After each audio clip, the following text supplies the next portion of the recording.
I move to move. Hi.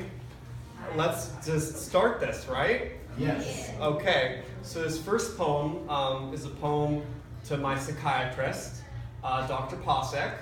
And in Tibetan Buddhism, there's this thing where a monk will reincarnate after he dies, and his old student will find him and become his teacher. So these two human beings will be locked in this reincarnation cycle, where they'll be teaching one another sort of what they've taught one another forever. And I sort of imagine that maybe my shrink would reincarnate as my patient if I was a psychiatrist, and that we might have a psychoanalytic relationship like the Tibetan lamas do. But the decidedly un-Buddhist nature of psychoanalysis made me think there needs to be justification for this divinely somehow. That's empirical, so thinking about cognitive, not all the introductions are going to be this long, by the way. Thinking about cognitive science, I thought, the brains and computers and everything is just binary. It's just systems of interrelated on and off switches. And that's sort of like what a speaking voice and a silent voice is like. And human beings, as they interact, create a very basic kind of binary. And maybe if you globalize that, there's a meta-consciousness made out of all of us, and maybe my shrink and I talking to each other is a very important part of this God consciousness, and that is why we so reincarnate. So this poem is called Poem in Which My Shrink is a Little Boy.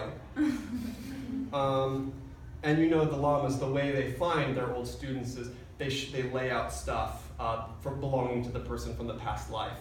And when you choose that thing out of a bunch of random stuff, that's how you know it's the old person come back to life.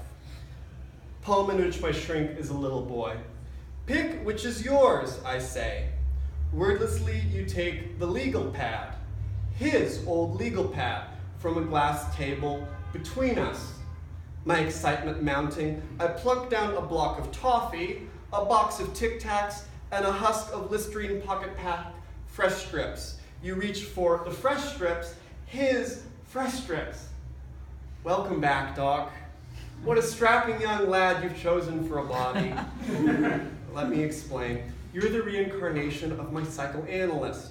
For all eternity, we've switched off as patient and doctor, our souls twinned through countless bodies.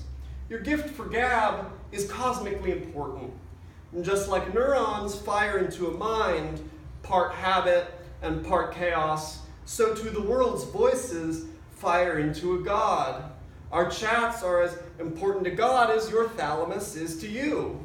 He can't risk us not analyzing one another forever. He might have a seizure. If this doesn't make sense yet, don't worry.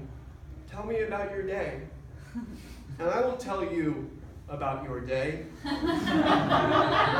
until it is our day. The boys at school teased you for your Velcro shoes. I'm sorry, but you'll never outgrow them. Last life you were at the zoo, and a monkey tied together your laces. You fell on your face, and the monkey laughed at you, but despite your threats, you never started eating meat. Things don't change unless we want them to. And why would we want to give up little things we know when we know so little? This next poem